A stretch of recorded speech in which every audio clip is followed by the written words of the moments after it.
ஸ்ரீமதே ராமானுஜாய நமஹ. நிபதேச மங்களாசாசனம் 38. திருவள்ளக்குளம்.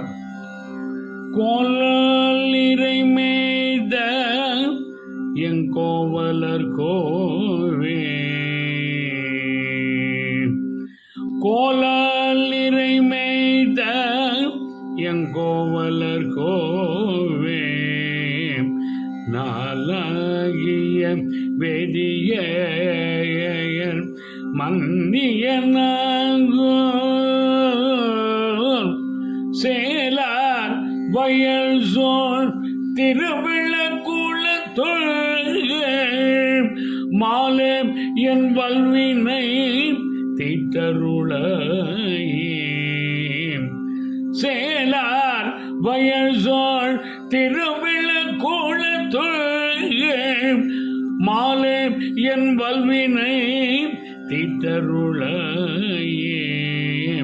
கோலிரை மேய்த்த என் கோவலர் கோவே. ஸ்ரீ அலர்மேல் மங்கை நாச்சியார் சமேத அண்ணன் பெருமாள் திருவடிகளே சரணம். சுவாமி திருமங்கை ஆழ்வார் திருவடிகளே சரணம்.